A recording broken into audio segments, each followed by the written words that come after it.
Assalamu alaikum wa rahmatullahi wa barakatuh, mes chers frères et sœurs en islam. Que la paix, la miséricorde et la bénédiction d'Allah soient sur vous. Avant de commencer cette vidéo, n'oubliez pas de liker cette vidéo car cela nous donne beaucoup de force pour continuer à partager du contenu bénéfique.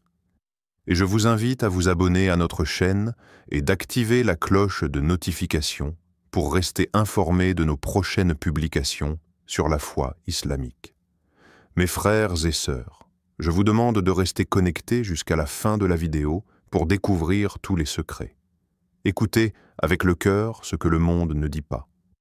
Il existe une réalité que beaucoup ignorent. Allah parle, mais ce ne sont pas nos oreilles qui entendent. Ce ne sont pas nos yeux qui voient. C'est le cœur sincère, purifié de l'agitation du monde et des illusions de l'ego. Si tu veux découvrir le plan d'Allah pour ta vie, il te faut apprendre une toute autre manière d'écouter. Non pas écouter des mots, mais écouter les signes. Les signes d'Allah ne crient pas, ils chuchotent, ils se dissimulent dans les recoins du quotidien, dans ce que la plupart des gens considèrent comme insignifiant. C'est là que tout commence. Prendre conscience du plan divin, ce n'est pas attendre un miracle visible ou une voix céleste qui te dicte tes choix. C'est plutôt apprendre à être attentif aux petites secousses, aux changements inattendus, aux sentiments que tu ressens sans pouvoir les expliquer. C'est dans le silence que la volonté divine commence souvent à s'exprimer. Mais encore, faut-il faire taire le monde pour entendre. Le monde moderne nous a appris à remplir chaque instant. Réseaux sociaux, nouvelles, bruit permanent, distractions sans fin. Ce vacarme constant assourdit ton âme. Comment veux-tu reconnaître un message céleste si ton cœur est saturé de bruit terrestre? Allah ne se manifeste pas dans le tumulte de la distraction. Il se manifeste dans la présence, dans la paix intérieure, dans les moments où tu choisis de te retirer, même un instant, pour revenir à lui. Le prophète se retirait souvent dans la grotte de Hira, bien avant même la révélation du Coran. Ce geste, cette solitude, cette recherche intérieure, nous enseigne que la proximité avec Allah commence par le détachement du monde. Ce n'est pas une fuite, c'est une purification. Il cherchait un sens plus grand, un appel intérieur que rien d'extérieur ne pouvait combler.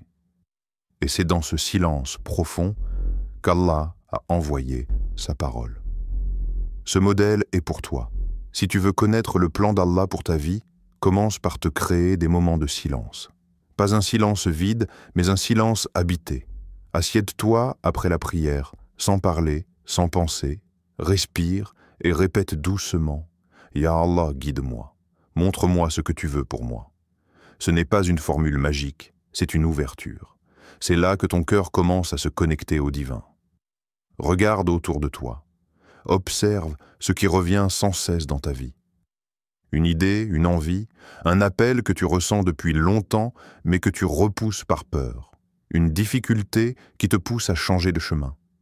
Une personne qui entre dans ta vie avec un message. Une épreuve qui te casse mais te ramène à Dieu. Tout cela sont peut-être des signes. Le plan d'Allah n'est pas toujours joyeux au début. Il est parfois déroutant, mais il est toujours juste.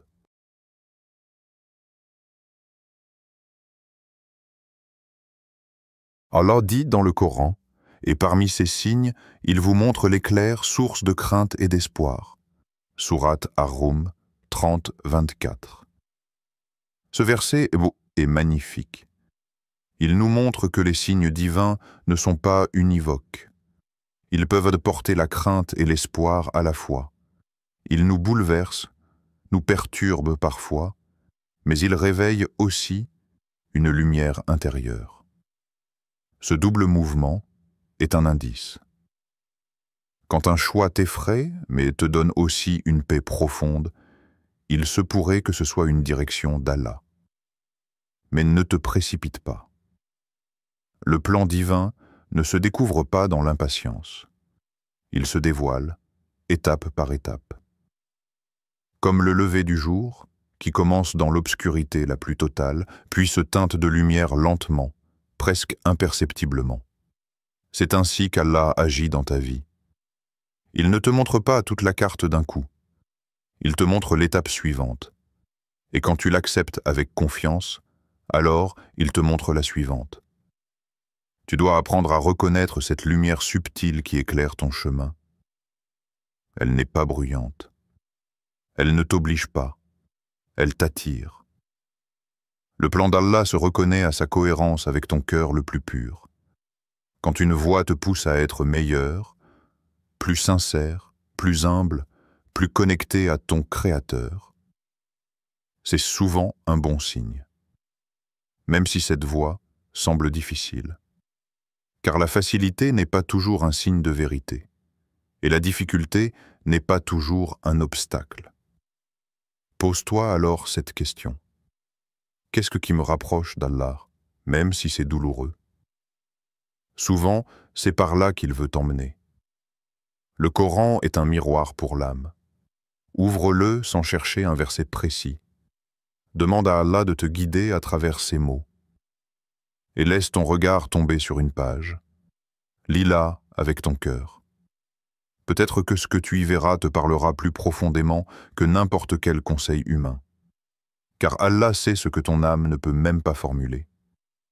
Et puis, n'oublie pas l'importance de la prière sincère, de la doura. La doura est le dialogue du cœur. Tu n'as pas besoin de mots parfaits, tu as besoin de vérité. Parle à Allah comme à un confident. Pleure devant lui si tu ne sais plus où aller. Dis-lui que tu veux comprendre. Son plan, pas pour fuir tes responsabilités, mais pour vivre selon sa sagesse. Et tu verras, quand tu ne t'y attendras pas, une porte s'ouvrira. Parfois, Allah utilise même l'insatisfaction pour te réveiller. Tu as tout ce que tu pensais vouloir, mais tu sens que quelque chose manque. Tu souris, mais ton âme pleure. Tu réussis, mais ton cœur se sent vide. Ce vide n'est pas une faiblesse. C'est une alarme spirituelle. C'est peut-être Allah qui te dit « ce n'est pas ton chemin ». Tu crois que tu choisis ton avenir, mais c'est ton avenir qui te choisit, si tu es à l'écoute. Découvrir le plan d'Allah pour ta vie n'est pas une tâche à faire une fois. C'est un état d'âme permanent, une disposition intérieure. Tu dois marcher avec lui, pas courir devant lui. Cherche-le dans l'instant présent. Dans ton souffle, dans ton regard, dans ta fatigue, dans ton énergie. Car tout parle de lui, à celui qui écoute. Ce monde ne parle pas de Dieu, mais la création entière ne cesse de murmurer son nom. Ton âme le sait déjà. Elle attend simplement que tu t'arrêtes assez longtemps pour l'entendre. Le test de l'attente. Quand Allah semble se taire, il prépare ton cœur, environ 1000 mots. Il y a une épreuve dont peu parlent, mais que tous vivantent un jour, l'attente. Ce moment suspendu entre une prière adressée à Allah et une réponse qui tarde à venir. Ce silence peut peser lourd.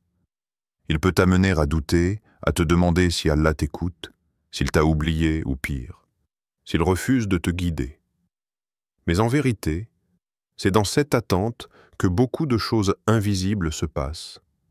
Ce n'est pas un vide, c'est une incubation, une préparation, une purification. Allah ne répond pas toujours dans la précipitation, car il n'agit pas selon l'urgence des émotions humaines. Il agit selon sa sagesse éternelle. Et cette sagesse, souvent, commence par t'enseigner la patience. Pas la patience qui subit en silence, mais la patience qui se transforme intérieurement, qui apprend à faire confiance même dans le noir. Le prophète Ayoub alayhi salam est un exemple sublime de cette attente. Il a tout perdu, ses biens, sa santé, sa famille, et pourtant il a continué à invoquer Allah sans accuser, sans se plaindre. Il n'a jamais dit « Pourquoi moi ?»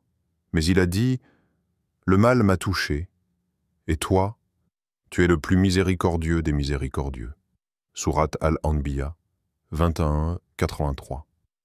Voilà la parole d'un cœur qui comprend que même dans la douleur, Allah est là. même dans le silence, il agit. Parfois, Allah retarde une réponse parce que ce que tu demandes n'est pas prêt. Ou peut-être, c'est toi qui n'es pas encore prêt à le recevoir. L'attente devient alors un terrain d'entraînement. Chaque jour sans réponse devient un jour où tu peux grandir, mûrir, affiner ta vision, purifier ton intention. Ce que tu veux maintenant pourrait te nuire si Allah te le donnait trop tôt. Alors il retarde, non pour te punir, mais pour te protéger. La volonté d'Allah ne s'impose pas comme une évidence immédiate. Elle se devine, elle s'accepte. Et quand il te fait attendre, il te prépare à accueillir quelque chose de plus profond que ce que tu avais imaginé. Peut-être voulais-tu une simple porte qui s'ouvre, mais Allah veut t'apprendre à construire un pont. Peut-être voulais-tu une personne ou une situation, mais Allah veut t'apprendre à te suffire de lui d'abord. Dans ce processus, il y a un secret spirituel. Plus tu attends en restant connecté à Allah, plus ton cœur s'épure. Car l'attente devient une loupe. Elle fait ressortir tout ce que tu n'aurais jamais vu si les choses t'avaient été données immédiatement. Tu vois alors tes peurs, tes attachements, ton impatience, ton besoin de contrôle. Et c'est précisément cela que le silence d'Allah veut t'aider à dépasser. Le test de l'attente t'invite à passer d'une foi basée sur des résultats à une foi basée sur la confiance pure. Faire confiance à Allah, même quand rien ne bouge, même quand le monde entier semble t'avoir oublié, même quand tu pries et que les jours passent sans changement, c'est là que naît une foi profonde, durable, stable. Une foi qui ne dépend plus des circonstances, mais qui repose sur l'amour de celui qui connaît l'invisible. Tu n'as pas besoin de tout comprendre pour faire confiance.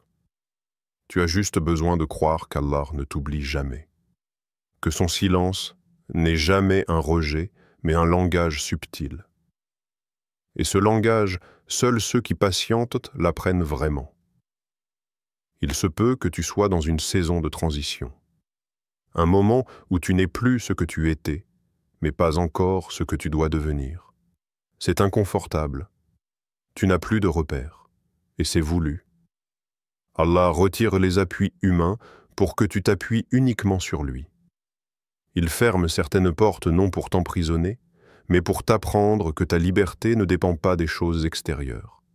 Elle dépend de ton lien intérieur avec lui. Rappelle-toi cette parole magnifique d'Ibn Qayyim. Si Allah te fait attendre, alors prépare-toi à recevoir plus que ce que tu as demandé. C'est souvent vrai, parce que l'attente est un creuset. Plus elle dure, plus elle te transforme. Et plus elle te transforme, plus ce que tu reçois devient précieux. Il y a aussi des signes subtils dans l'attente, des petits déclics, des inspirations. Tu n'es pas totalement sans direction. Allah t'envoie des rappels, des personnes, des pensées soudaines, des versets qui résonnent. Sois attentif. Même si l'attente semble figée, la guidance continue. Elle ne vient juste pas toujours sous la forme que tu espérais.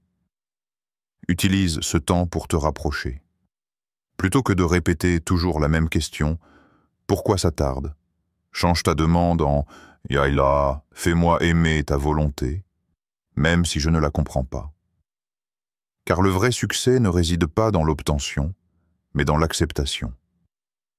Et si un jour tu réalises que ce que tu attendais ne viendra pas, alors sache que cela aussi est une réponse plus haute, plus sage.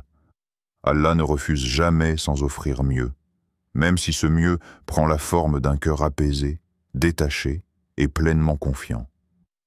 Alors oui, attendre fait mal parfois, mais ce n'est pas une perte de temps, c'est une école, une éducation de l'âme. Chaque jour d'attente peut être un pas vers une foi plus ancrée, un regard plus large, un amour plus sincère d'Allah. Et quand enfin sa réponse arrivera, car elle viendra, tôt ou tard, tu la reconnaîtras non seulement comme un soulagement, mais comme une récompense pour tout ce que tu as enduré sans jamais cesser d'espérer. Et sois patient, car la promesse d'Allah est vérité. Sourate Ar-Rum 30-60. Les détours font partie du plan. Quand Allah t'éloigne de ce que tu voulais, c'est pour te rapprocher de ce dont tu avais besoin. Il arrive que tu planifies ta vie, que tu traînes derrière toi des rêves précis, des projets bien organisés, des attentes logiques. Tu avances avec confiance, pensant que tout ira selon tes calculs. Mais un jour, tout bascule. Le chemin dévie. La porte que tu croyais acquise se ferme. Ce que tu voulais t'échappe. Ce à quoi tu tenais t'est arraché. Tu te retrouves dévié, dérouté, presque perdu. Et pourtant, dans cette apparente confusion, il y a souvent un dessein divin. Un plan d'Allah que toi, tu ne peux pas encore lire, mais qui t'emmène exactement là où tu dois être. Beaucoup pensent que les détours sont des erreurs, qu'ils sont des punitions ou des échecs. Mais en réalité, ils sont parfois des bénédictions déguisées. Ils sont ces chemins secondaires qu'Allah trace pour t'éviter un mal que tu ne vois pas, ou pour t'amener à un bien que tu n'aurais jamais choisi de toi-même. Regarde la vie du prophète Moussa, alayhi salam. Il a fui l'Égypte en pensant fuir une faute. Il a erré dans le désert, loin de la royauté et de sa sécurité. Mais c'est justement dans cette errance qu'Allah l'a formé. C'est là qu'il lui a parlé pour la première fois. Et quand il arriva au feu, il fut interpellé. « Ô Moussa, je suis ton Seigneur. » Sourate Taha 20, 11, 12. Ce détour, que Moussa pensait être une fuite, était en réalité une rencontre. Ce qu'il fuyait le préparait à ce qu'il devait devenir. Et cela est vrai pour toi aussi. Peut-être as-tu perdu un emploi. Peut-être une relation que tu pensais durable s'est effondrée. Peut-être ton projet s'est effondré après des années de travail. Tu regardes ce que tu as perdu comme une injustice. Mais si tu pouvais voir ce qu'Allah a éloigné de toi, tu le remercierais en pleurant. Il y a des pertes qui sont des protections. Il y a des échecs qui sont des corrections. Le prophète a dit « Uqtayi ». Ce qu'Allah veut pour son serviteur est meilleur que ce que le serviteur veut pour lui-même. Et parfois, la seule façon pour Allah de te sauver, c'est de te détourner de ce que tu voulais obstinément. Le vrai défi, ce n'est pas le changement de direction. C'est d'avoir le cœur assez souple pour faire confiance au guide, même quand tu ne comprends pas le chemin. Car Allah voit l'ensemble. Toi, tu ne vois qu'une étape. Tu juges une saison, alors qu'il orchestre une destinée. Un détour peut aussi te révéler à toi-même.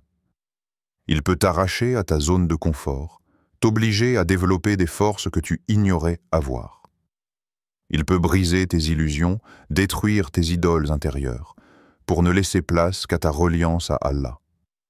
Ce que tu pensais être une malédiction devient alors un miroir. Il t'oblige à te recentrer, à revoir tes intentions, à purifier ta route. Et parfois, les détours ne sont pas brutaux, ils sont progressifs. Allah déplace doucement ton cœur. Ce qui t'animait avant ne te touche plus. Ce qui était ta priorité devient secondaire. Tu ne sais pas pourquoi, mais tu sens un glissement intérieur. C'est Allah qui redirige ton âme, subtilement vers ce qui te correspond mieux. Le détachement se fait sans drame, mais avec sagesse. Pense au prophète Youssouf, alayhi salam, jeté dans un puits, vendu comme esclave, emprisonné injustement. Sa vie semble une suite d'injustices. Mais à travers tous ces détours, Allah préparait le cœur d'un homme destiné à devenir ministre. À chaque étape, Youssouf se rapprochait du plan d'Allah sans le savoir. Et un jour, tout prend sens. Il dit à ses frères, « Voilà comment mon Seigneur m'a élevé. C'est vraiment mon Seigneur qui est doux dans tout ce qu'il veut. » Sourate Youssouf 12:800. La douceur d'Allah ne se voit pas toujours sur le moment, mais elle est toujours là, cachée dans les détours, tapie dans les silences, dissimulée dans les pertes. Tu veux connaître la volonté d'Allah pour ta vie? Alors regarde aussi les portes qu'il ferme. Regarde les chemins qu'il rend flous. Ce n'est pas toujours un non, parfois c'est un pas ici. Parfois c'est un pas maintenant. Et parfois c'est un j'ai mieux. Ce que tu dois développer, c'est l'intelligence du cœur. Celle qui ne crie pas à l'injustice dès qu'un rêve échoue. Celle qui ne se décourage pas au premier mur. L'intelligence de celui qui dit « Ya Allah, si ce n'est pas ce que tu veux pour moi, alors éloigne-le de moi, même si mon âme le désire. » Ce n'est pas facile. C'est même l'un des plus grands actes de soumission, car accepter les détours, c'est reconnaître que ta volonté est limitée et que celle d'Allah est infinie. C'est dire « Je ne comprends pas pourquoi ça m'arrive, mais je sais que toi, tu sais. » Et cela me suffit. Il y a un réconfort dans cette posture, car elle t'évite de t'effondrer à chaque virage. Elle te donne la paix même dans l'inconnu. Tu sais que quoi qu'il arrive, Allah ne t'abandonne pas. Il te redirige. Il se peut que vous détestiez une chose, alors qu'Allah met en elle un grand bien. Sourate Al-Baqarah, 216. Ne sous-estime jamais un détour, car parfois, c'est là que commence réellement ton chemin. Quand Allah aligne les signes pour te guider, apprendre à voir avec les yeux du cœur, il existe des moments dans ta vie où tout semble converger vers une seule direction. Des événements répétés, des rencontres hasardeuses, des paroles entendues à plusieurs reprises dans des contextes différents. Et à chaque fois, ton cœur t'interpelle. Il y a comme un murmure intérieur, une impression insistante que quelque chose t'est adressé. Tu ne peux pas l'expliquer rationnellement, mais tu le ressens. Et si c'était un signe d'Allah? Allah, dans sa miséricorde, n'abandonne jamais celui qui cherche sincèrement. Il guide, non pas seulement par des paroles évidentes, mais aussi par des signes subtils, pour celui qui veut bien voir. Le Coran dit, « En vérité, dans la création des cieux et de la terre, et dans l'alternance de la nuit et du jour, il y a des signes pour ceux qui sont doués d'intelligence. » Sourate Al-Imran, 390.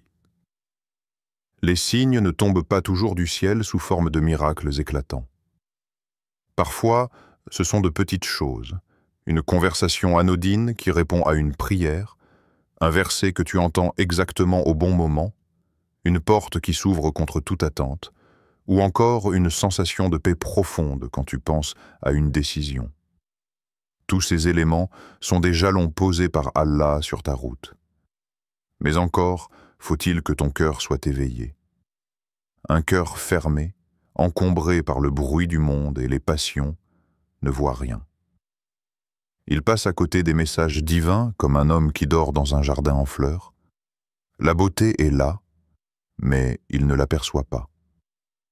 C'est pourquoi la purification intérieure est essentielle pour discerner les signes. Il ne s'agit pas seulement de regarder, mais de regarder avec foi. Un des noms d'Allah est Al-Hadi, le guide. Et quand tu invoques Allah avec sincérité, quand tu dis « Ya Allah, montre-moi la voie », alors attends-toi à être guidé, mais pas toujours de la façon que tu imaginais. La guidance peut être douce ou bouleversante, mais elle est toujours juste. Il se peut qu'Allah te guide en t'ôtant ce que tu aimais. Il se peut aussi qu'il t'attire vers une direction nouvelle à travers une suite de coïncidences trop précises pour être ignorées. Imagine un voyageur dans le désert. Il ne connaît pas le chemin, mais il voit des empreintes, des traces sur le sol, des marques laissées par d'autres avant lui. S'il est attentif, il suit ces signes et atteint l'oasis. Ta vie fonctionne de la même manière. Allah laisse des indices sur ton parcours. Mais c'est à toi de marcher. Le prophète avait cette capacité de lire les signes d'Allah dans les événements, dans la nature, dans les gens. Il savait que rien n'était dû au hasard. Tout est voulu, tout est permis ou dirigé par Allah pour une sagesse, même si elle nous échappe. Et toi, tu peux cultiver cette perception. commence par ralentir. Dans un monde qui court, prends le temps de t'arrêter. Observe ta vie avec recul. Que répète Allah dans ton quotidien? Y a-t-il des motifs qui reviennent? Des choses qui t'attirent vers le bien? Des appels silencieux que tu as ignorés? Tu ne peux pas les voir tant que tu es plongé dans le bruit constant. Ensuite, sois honnête avec ton cœur, car Allah parle au cœur de celui qui est sincère. Lorsque tu te poses la bonne question, lorsque tu dis avec authenticité « Ya Allah, suis-je sur la bonne voie ?» alors prépare-toi à voir, non pas forcément ce que tu veux, mais ce dont tu as besoin. Et ceux qui luttent pour notre cause, nous les guiderons certes sur nos sentiers. Sourate Al-Ankabut 29-69. Ce verset te rappelle une chose. La guidance vient avec l'effort. Si tu fais le pas sincère, Allah te montre le reste du chemin. Si tu avances avec foi, il te mettra face aux signes que tu ne peux ignorer. Et même si tu ne comprends pas tout, ton cœur saura.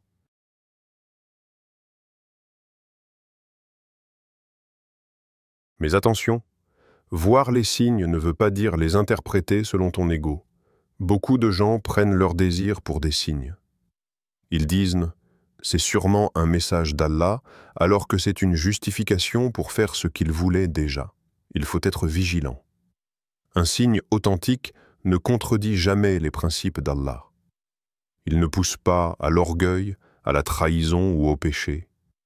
Il apporte paix, clarté et cohérence.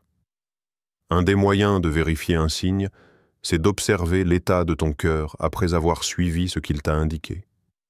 Si tu sens de la paix, même dans la difficulté, si tu te sens plus proche d'Allah, alors il y a de fortes chances que tu sois dans la bonne direction. En revanche, si tu es agité, distant d'Allah, rempli de doutes ou de culpabilité, alors ce n'était pas un signe, mais une illusion. Demande aussi à Allah de confirmer les signes. Les compagnons du prophète demandaient constamment à Allah de les guider, même quand ils croyaient avoir compris.